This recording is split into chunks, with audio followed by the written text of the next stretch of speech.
Right, recording's on, and I'm opening the waiting room. Great. Thanks, Bill.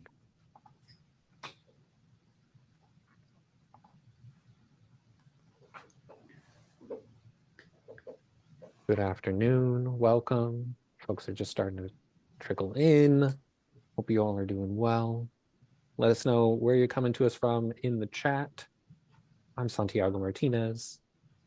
I'll be like, your guide. I'm not your host for this session, but excited to introduce you to the team. We'll give folks a couple more minutes, but we got Chicago, Dallas. We even got Mexico in the house. DC representing strong. I'm coming to you live from Rockville, Maryland, just outside of DC. Can I claim DC? Maybe. We'll have to ask. We'll let the DC folks weigh in on We'll let whether or you not. have it. Yeah. You'll let me have it? Fantastic. A lot of Arizona representation, which I love because I'm originally from Phoenix. So Phoenix, Tucson. Love it. All right.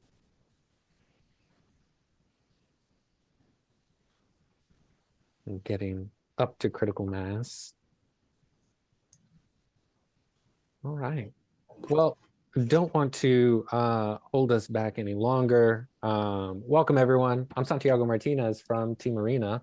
If you're new to Arena, we convene and train and prepare the next generation of campaign staff, people from all different walks of life who are interested in getting involved in politics. And if you've been with us this summer, you've been a part of our Power Rising summer events and trying to help folks in this moment find their place in politics and how they can help push back. And so we're really excited for this sponsored training from Google, helping us navigate cybersecurity, different AI tools that we can leverage in our civics work. And so we are incredibly lucky today because we have the dynamic duo of Sam and Natalie from Google, who you'll hear from in a second, who are former campaign staffers who have been just incredibly supportive of our work, very generous with their time and expertise, and willingness to engage with our incredibly thoughtful community. So their generous sponsorship has allowed us to provide Power Rising summer events to our community, has allowed us to provide scholarships to our academy participants, has supported us in keeping things like our Arena Toolbox and our career services free to our community. So a few quick housekeeping notes. After the demo, we're going to send an email, which will include the recording of this session and all of the links that we share out today. So if you're looking for that information, it will be in that email. So don't worry if you miss anything. We'll also be using the Q&A function throughout this to ask questions during the demo. So be sure to click on the 3 dots at the bottom of your Zoom window. And if you have a question, fill it out there. If you ask it in the chat, we're going to be directing you over to that place so that Sam and Natalie have the information all in one place so they can get to all your amazing questions. We're incredibly grateful to Sam and Natalie, excited to learn more from Google. And so with that, I will kick it over to Natalie. Thank you so much for that lovely, lovely intro. We are so excited to be here with you all. We've been partnered with Arena for a couple years now, and you guys are just always so generous with us. We feel really privileged to be here and to be able to talk with y'all. I feel like one of the things that always stands out to me about when we sort of train and engage with this audience is that you guys have really good questions. So I want to emphasize what Santiago said. Please feel free to drop your questions in the Q&A. We are happy to take any and all questions at the end of our session. So with that, we will be talking about cybersecurity and AI tools today. As Santiago said, I'm Natalie. I'm here with my colleague Sam.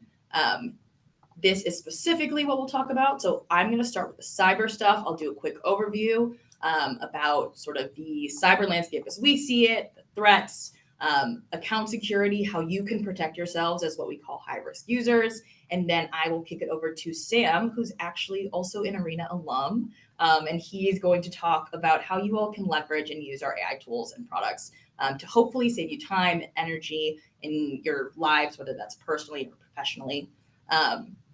And then we'll talk a little bit about like an overview of how we're thinking about building and deploying this technology as well. Okay, quick overview of sort of what the threat landscape looks like in regards to the cyber threats that exist out there.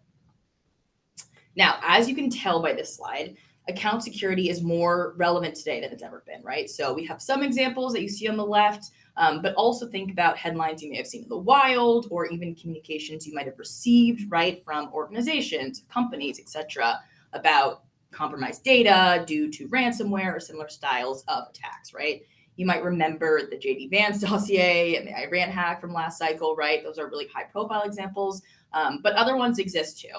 And I think from the cyber side, one of the things that we noticed last cycle was really an escalation of the most common types of cyber attacks at pretty much an unprecedented volume.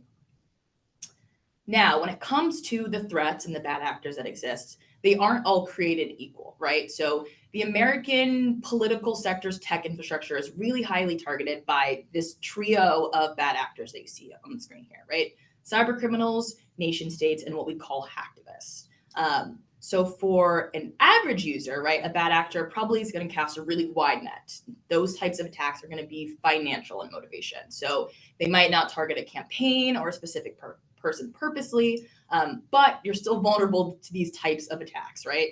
When it comes to the election and civic space, bad actors target specific users, right? And those goals are based on the disruption of power. So a specific nation state or a hacktivist group might want to embarrass a specific candidate or a specific campaign. And the ultimate goal there is to influence the outcome of the election, right? And we're talking about elections specifically here. One, because they're a really high risk environment. Things move really quickly. It may not feel like it, but there's usually pretty good amounts of money involved, right? That all of these things kind of come together to create the perfect storm of an environment that we consider to be very high risk. Obviously, 2025 is an interesting year when it comes to elections. There's not a major presidential. There's not necessarily a major midterm election. We have really major statewide elections, right? I do a lot of the state and local stuff on our team. We're thinking about, you know, the high profile gubernatorials in New Jersey and Virginia. There's also other statewide that are happening. And so when we're thinking about an election season, we're not just thinking about, right, 2026 or 2028, although those are important, but we're sort of considering it to be all the time, always on. And it's why, as high-risk users, which is how I referred to you all at the beginning of this presentation, we consider high-risk users to be pretty much anyone who is going to be targeted on base of like their affiliation or their job. So we're thinking about activists, obviously folks that work on campaigns and in the civic space like you all, journalists, anyone who might be considered high profile and targeted by virtue of their position. You are a high risk user. And thus we want you to make sure that you are equipped with the tools to be able to protect yourselves online.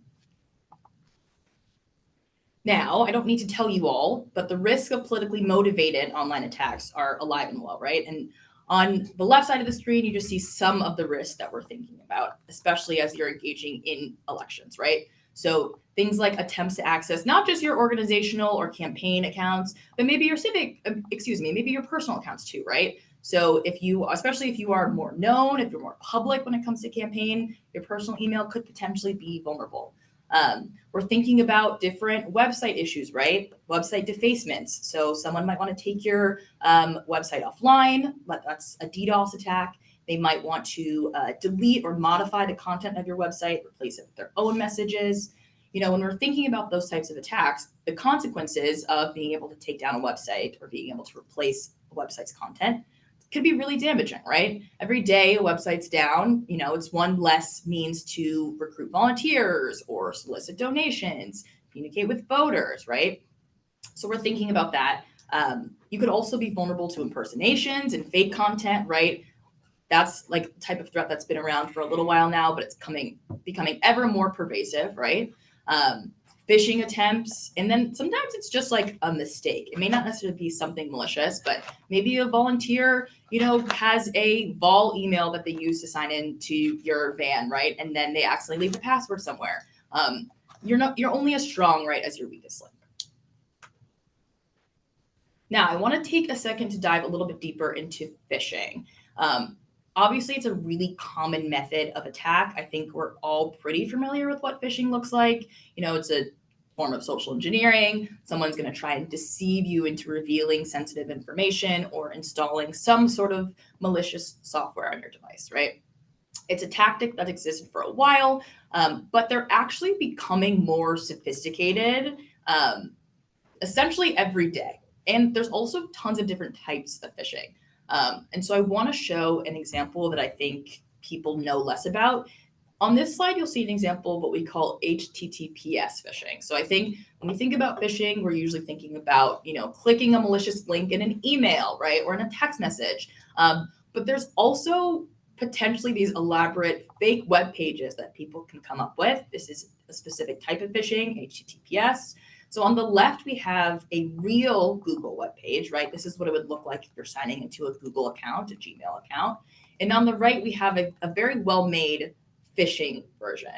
Now, there are two pretty subtle but clear differences, I would say, between these two web pages. I'm curious if anyone could drop in the chat what they think might be the thing that tips them off to the fake web page on the right. URL. Yes, I have some eagle-eyed folks in the chat who pointed out the URL. I also know that this slide might be somewhat small on your screen. But yes, that's probably the biggest one. The URL, right? You can see there's an additional fake HTTPS link, right? That's piggybacked onto the real thing, the fake, I've highlighted here. And then two is maybe less obvious, but actually a lot of folks have photos attached to their official Gmail organizational Google accounts, right? So on the left, you see that real profile photo, and on the right, you see a generic avatar. But I know that those are really subtle differences, right? And I also know that when it comes to campaigns, because Sam and I have done them ourselves once upon a time, you're moving really quickly, right? You're making decisions fast. You are sometimes sharing accounts with other people. All of this contributes, again, to an environment that makes you especially vulnerable. And so I know that this is necessarily not obvious, but it's worth knowing about what the risks and threats that exist.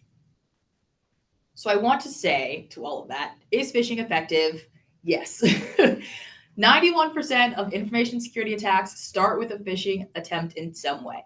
And 80% of attacks on businesses include phishing. So that's the overwhelming majority, right? And the most believable phishing sites, like we saw on the last slide, are tricking about half of anyone who accesses them, right? And it also moves really quickly. So we see that like a fifth of accounts are accessed within just 30 minutes of being phished in the first place. So I know those numbers are slightly scary, but now that we've talked about the doom and gloom and all the threats, I also want to talk about some of the tools that we have free and available to all of our users, whether you have a Google Workspace account or a free Gmail account, to keep you safe and secure online.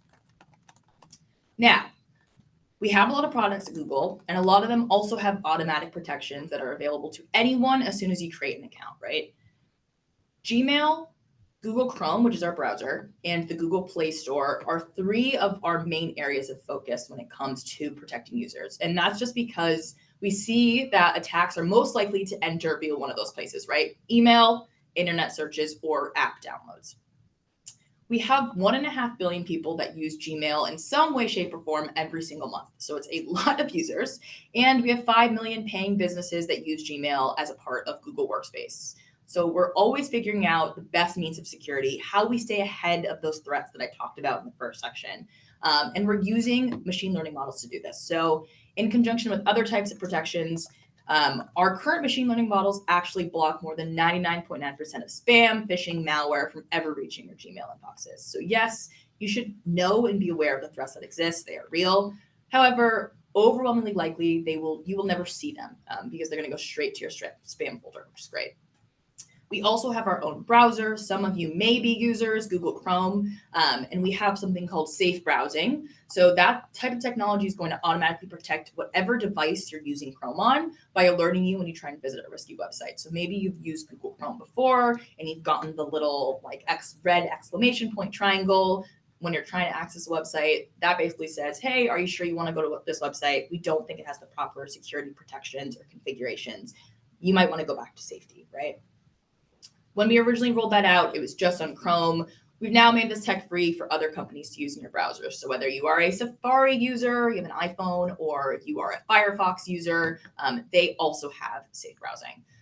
Safe browsing actually has its 20th anniversary this year. And 5 years ago, we also launched enhanced safe browsing. So that basically is going to provide even more proactive and tailored protections as you are surfing the web. So essentially what enhanced safe browsing is going to do is sort of give you a very holistic view of the threats that you may encounter as you are using the internet. And because safe browsing is available not just in Chrome, but also in other browsers, we see that half of the world's online population is protected in some way, shape, or form by safe browsing today. And then I'll also touch on Play Protect if there are any Android users in the room, like Sam and myself. Play Protect is our built-in malware protection specifically for Android. So it basically scans and verifies over 100 billion apps every single day. That's going to keep your device data app safe. Now, these are some of the additional tools that we have available for you to take more control over your security and privacy of your Google account. And I'll talk in more detail about these in the slides following, but essentially security checkup and privacy checkup are going to be your step-by-step tools that help you really tailor the settings of your Google account to your specific preferences. So security checkup is going to give you sort of personalized and actionable security recommendations that we recommend that you make. Privacy checkup is going to help you choose what privacy settings you want in your Google account, and that helps you control what data is used to personalize your experiences across different Google services. I'm also going to talk about Password Manager more, but passwords are a major vulnerability when it comes to online privacy. I cannot harp on this enough. 2/3 of people use the same password for more than one account. I am not here to name or shame, but of course that increases the risk that your personal information could be compromised in some way, right? So I cannot recommend enough using some sort of password manager. There is, if you're a Chrome user, there's a password manager that's built directly into Google Chrome. That's going to let you easily create and save strong passwords for your accounts. And it also syncs your Google account if you're logged in. So that lets you manage all of your saved passwords in one place wherever you're logged in. So that could be your work computer, your tablet, your phone, etc. Chrome is also going to be able to warn you about potentially compromised login information so you can change your username and password. Now, if you visit the link that the Arena team has dropped in the chat, thank you, this is what you'll see. So best case scenario, you see that green shield with a check mark. That means your account has the highest level of protection. You might not see that, which is okay, but more likely you'll see like a yellow shield with an exclamation point. That means there is at least one recommended security action that you should take on your account. And I also want to highlight a couple of the categories that you see here on the right. Hopefully they're not too small and you can see them. But your devices towards the top. So that's going to show all of your devices that are signed into your Google account, where they are, and when they were last used, right? So if you, like me, sometimes sign into your Gmail on a hotel computer because you need to print something out, you can go to your devices and get a security checkup. You can see that you forgot to sign out of that laptop, and it will let you sign out remotely, which is nice. Recent security activity is another useful one. So if someone tries to sign into your account from a new or unrecognized device or location, you will be notified. So if you are a Gmail user, you may have noticed this. If you're signing into your Gmail from, your friend's laptop or your friend's phone, normally you get an email alert that says, hey, someone tried to sign into your Gmail from an unrecognized device, or someone tried to sign into your Gmail from an unrecognized location. You'll get that, but it will also show up here under your security checkup. And then we also have third-party access. So that's going to show you which apps and websites may have access to your Google account data. So as one example, I have an app that I use that helps me organize my travel, right? So I will, as soon as I get an email for like a flight confirmation or a hotel confirmation, a train confirmation, that's going to go straight into my travel app so I can see everything in one place. It's super helpful, but it also means it needs access to my Gmail, right? To be able to access those emails. I can go to third-party access in my security checkup, and I can see that this app has access to my Google account. I can see how long it's had access, and I can also see how it's using my data, which is really nice. And from here, you can also revoke access. Now, privacy checkup. As I said, that's going to sort of help you learn about and choose the privacy settings that are right for you. So in this screenshot, you can see something called web and app activity, I believe. So web and app activity, timeline, YouTube history, if you are a YouTube user, those things are going to be on by default on your Google account. So that essentially means that Google is going to save your data, right? The videos you watched recently, the places you've been recently on Google Maps, etc. It gives you faster, more personalized searches and recommendations, which is why we do it. However, you can go to g.co/privacy checkup. You can turn all of these tools off, and that means you are, of course, the only person who has access to that type of data. Basically gives you full control of keeping your data as private as you'd like it. And from here, you can also set up auto delete to control how long your data is saved. So you can delete it after a month, a week, etc. And there are additional steps you can take as a user as well to protect your Google account. So as I said before, you can use a password manager that's built into Chrome. And essentially, I think I mentioned that Chrome will be able to warn you about potentially compromised login information. Basically, how it does this is that Chrome is going to encrypt that login information that you saved in your password manager, right? Your username and password. It's going to send those encrypted credentials to us at Google for comparison against a master encrypted list of known breach data. If Chrome is able to detect a match between those two lists, it's going to give you a little warning and it's going to suggest that you change your password. We don't learn your username or password at any point during this process, and Chrome cannot change your username or password on your behalf. You'll have to take that step. But it's good to be notified, right, in case a website has potentially compromised your login information in some way. Now, strong passwords and unique passwords are really, really important, and they are a great start, but you should also turn on what we call two-factor or multi-factor authentication. I presume at this point, most people have heard of this, if not have it on most of their accounts. Would love some thumbs up reacts in the chat if you have two-factor turned on, whether that's your Gmail or whatever email account you use. Two-factor is so, so important because it neutralizes the risks associated with compromised passwords, right? That said, not all forms of two-factor or multi-factor are created equal. So maybe you get an SMS code to your phone or a backup code that you have saved. Slightly more sophisticated would be like an authenticator app. There's a bunch of those out there. That's that temporary one-time password, right? So it's going to reset itself normally every 60 seconds or so.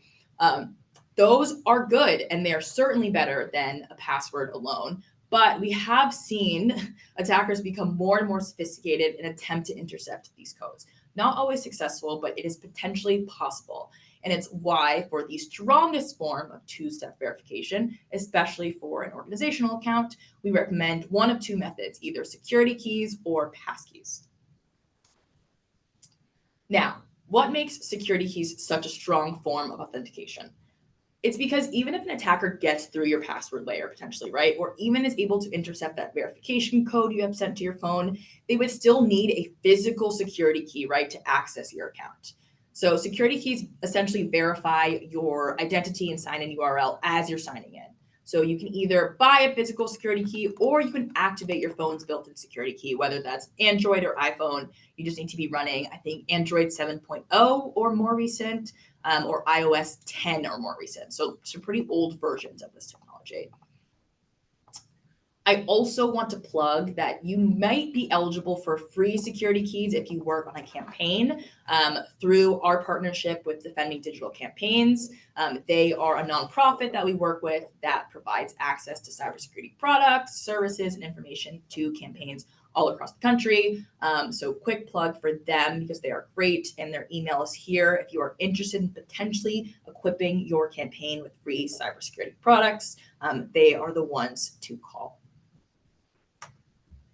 Now, the other two-factor method that we recommend is passkeys. So passkeys are, maybe you've heard of them. They don't have them everywhere, but we certainly have them at Google. They are an easier, more secure alternative to passwords. So they're essentially digital credentials that let you sign in with just your biometrics. So think fingerprint, face scan, screen lock, right? And passkeys are stored locally on your device. So they can't be guessed or reused, which helps keep your information safe and secure. Now, last thing before I turn it over to Sam, we also recommend that anyone here who has a Google account, is a Google user, enrolls in what we call the Advanced Protection Program, or APP. So that is our strongest level of account security for users that are at the highest risk of potentially targeted attacks, folks like the people on this call. And it's the industry's first free program specifically designed to safeguard these types of accounts. So whether that's your organizational Google account or a personal Gmail account, we highly recommend you enroll both of them in APP.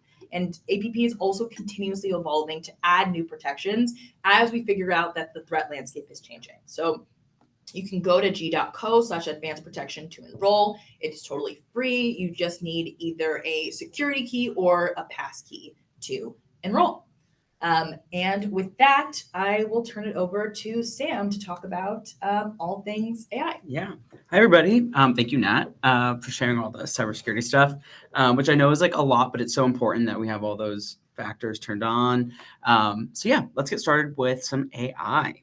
So before we get started, I kind of want to talk about how we are deploying AI responsibly. I'm sure you all have felt like the AI shift within the past year, but here at Google, it's been something we've been working on for quite some time, and it's already so integral to so many of our products already, and billions of our users as well.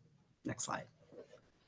So with a bold and responsible approach, we're taking the next step to make AI, including generative AI, even more helpful for everyone. And we're working together with others to make sure we're using it right. So here you can see some of the projects that we're working on, both big and small, with AI. Some small projects, kind of like Google Maps, more fuel-efficient routes, but so also really big projects like forecasting floods and wildfires with Flood Hub.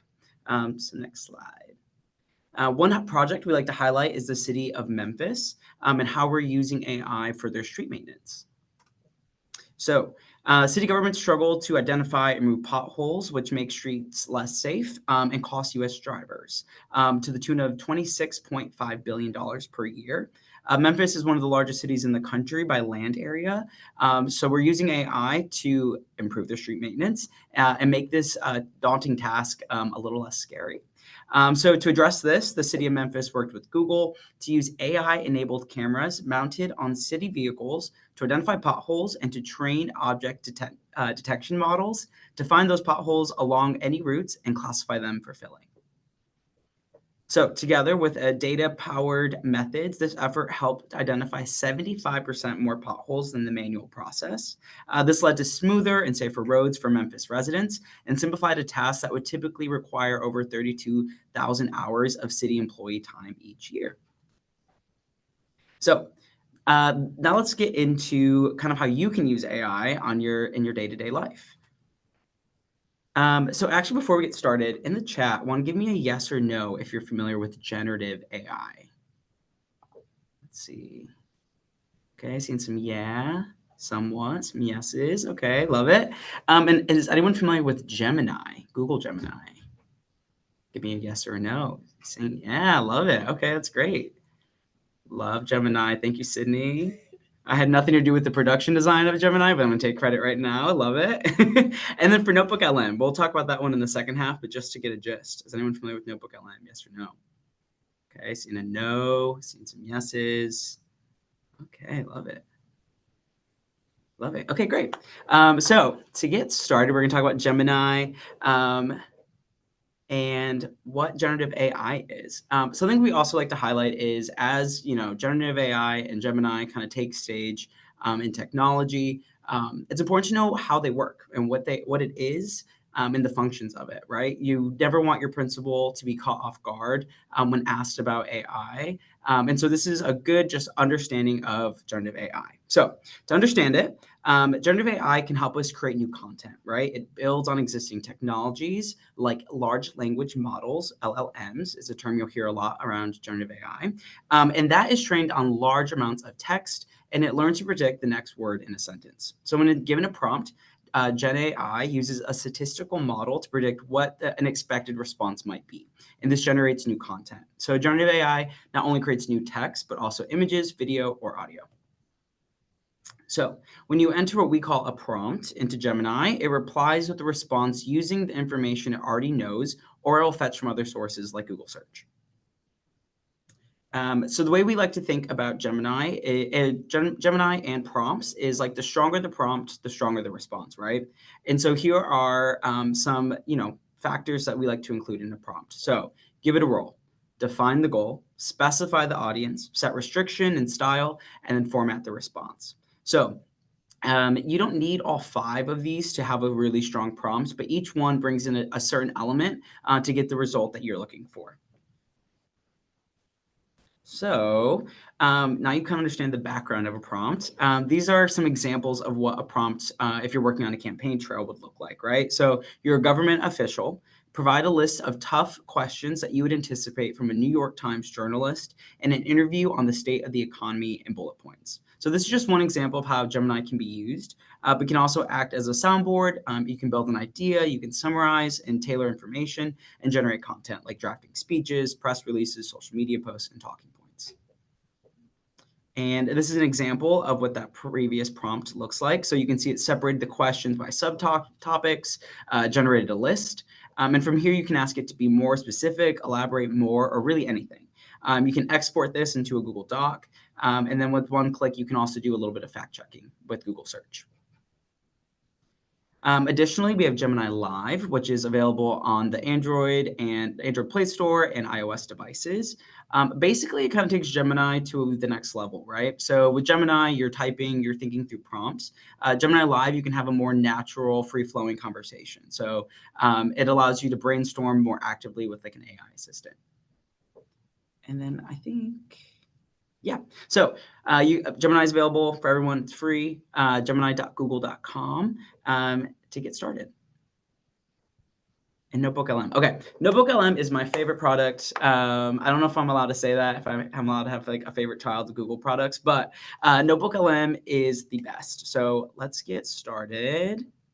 Notebook LM is different from a traditional like AI chat box, right? So it's different from Gemini because it lets you ground the language model in your own notes and sources, right? So like, what does that mean? Basically, you can upload, it's multimodal. So you can upload a PDF, you can copy and paste text, you can pull a video from YouTube, you can take a picture of your notes and upload it into a notebook. And from there, you can ask it questions. You can generate summaries with inline citations, meaning it'll call back to your sources. So you know it's not hallucinating, right? Another feature in Gemini is audio discussions, right? So it will create two AI hosts will kind of like tune in and chat about your sources in real time. And we currently have an interactive mode. So you're almost playing like a radio show and you can call in and ask any questions and they'll respond based on the sources that you provided. It's worth noting that Notebook LM does not train on your sources and it is secure in that way. As mentioned, multimodal, so you can upload all those sources. Let's go to the next slide, actually. I'm going to fly through this a little bit. So how can you use it on the trail at work, right? So you can upload complex policy documents, campaign information, press releases, statements that your boss has made in the past, and then use your notebook to kind of curate future documents and future speeches, press releases, you name it. Next up. You can create briefing docs, again, communication documents, and it can kind of help you get over blank page based off of previous docs. Let's keep going.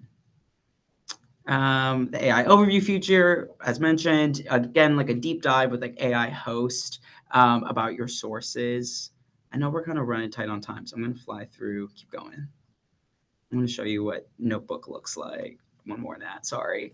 Okay, so this is what Notebook looks like, right? So on the left, you can see where you add your sources in. In the middle, that summary overview, right? It'll highlight some key terms scattered throughout it. On the bottom, very similar to Gemini, right? You can type in different prompts. But here is where it gets a little bit more unique, right? So you can call out certain sources in your prompt, right? So here we have Google Civics Training Center. So I could ask, I am a civic outreach manager at Google. What is something that we have trained folks in the past based off of that document, right? And it'll be able to pull different trainings and things like that. And I'm like, okay, I want to draft a social media post about an upcoming training I have with Arena. how could I advertise it, right? And it'll give me a draft based off the tone that I have provided in those sources. So that is a really quick overview of Notebook LM. It's available for the public. It is free, notebooklm.google. And I apologize that we're flying through. I just know we have 10 minutes left. So next up, we have Data Commons. Data Commons, is based on Google's mission to organize the world's data and make it universally accessible and useful. Data Commons brings together the world's public data, making it simple to explore. Data Commons compiles a data set from abundance of sources, so the CDC, the UN, and the World Bank. And this type of data is essential for people across industries, right? So professors, scientists, campaign staffers, you name it. And many of the biggest challenges we face, we need to have deep insight to solve, right? And unfortunately, a lot of this data is already available publicly. Unfortunately, is that these data sets are put into CSV files and Excel sheets, and it's impossible to read and hard to understand unless you have that background, which I don't have. And so with the power of AI, we've cleaned and normalized and joined different types of data from a variety of sources and made this information easier to understand. So you can go to Data Commons and use natural language to understand this data. And you can try it for yourself at datacommons.org. So you could go to Data Commons and type in how many farmers are in Oklahoma, how many kids are reliant on SNAP benefits in Florida. And you can get an understanding of your constituents, and get it just like, go deeper behind like the normal data sets. And next up, we're going to talk about how we are thinking about AI generally at Google. So again, with a bold and responsible approach, we're taking the next steps to make AI, including generative AI, even more helpful for everyone. And we're working together with others to get it right, as I've mentioned before. And that includes watermarking and about this image tool in Google search. So one area top of mind for many, including us, is misinformation, right? And generative AI makes it easier than ever to create new content, which is exciting, but it also raises additional questions about trustworthiness of information online. That's why as we invest more to advance these models, we're also building them to include watermarking and other techniques from the start. Watermarking embeds information directly into the content in ways that are maintained even if the image is somewhat edited. We're also developing and providing people with tools to evaluate online information. The About This Image feature in Google Search provides helpful context such as when and where similar images may have first appeared and where else it's been seen online, including news websites, fact-checking, and social sites. Additionally, we have teamed up with the Coalition for Secure AI. So AI needs a security framework and applied standards that can keep pace with its rapid growth. This technology with tons of potential has a ton of potential, but we're also pretty clear-eyed about the risks that exist. So with the Coalition of Secure AI, we're advancing comprehensive security measures for addressing the unique risks that comes with AI. For both issues that arise in real time and those, over the horizon. So as AI advances, we're committed to ensuring risk-effective management strategies that evolve along with it. And additionally, we believe that users should have information to make informed decisions. When viewing election ads that contain synthetic content that have been digitally altered or generated. And to that end, verified election advertisers must prominently disclose when their ads contain synthetic content that inauthentically depicts real or realistic looking people or events. So this disclosure must be clear. It must be placed in a location where everyone can see it. And this policy applies to everything from image, video, and audio content. Worth noting, it doesn't apply to like text generation, right? So if your copy comes from AI, that's not included in the policy. Get that question a lot from digital directors. So just want to be clear. And with that, thank you guys. That gives us about 5 minutes for question. I appreciate you guys staying tuned with me while I breezed through that. Awesome. And I guess, Looks like and if you guys want to use the Q&A, yeah? Yeah. Let's see. Does data comment include election result data sets? It does not. Not that I know of. Yeah. But it's worth checking, but I don't think so. Yeah, I don't think so. We have mostly, I would say, it's global, but from the US, it's like census data, probably other agency data, but not election results data. Yeah. Great question, though. Security and using Slack. I'm not familiar with any of Slack security settings or if there's any crossover with Google.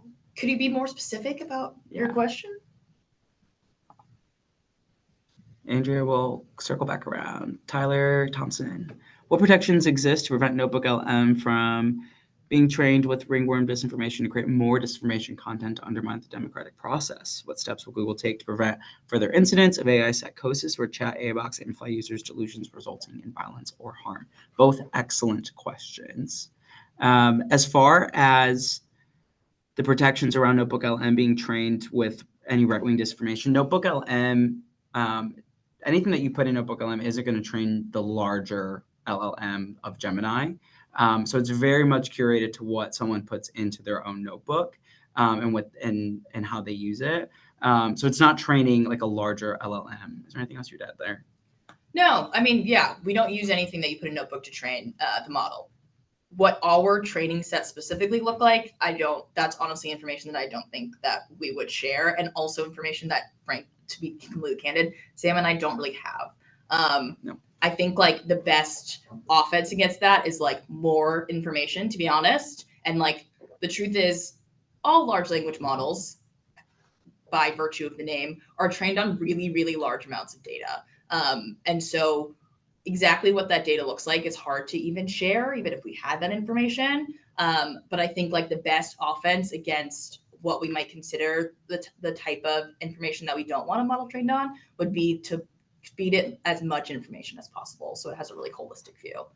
And I think for the second part of your question, it's like an interesting challenge that everyone who's developing any sort of AI technology right now is trying to figure out.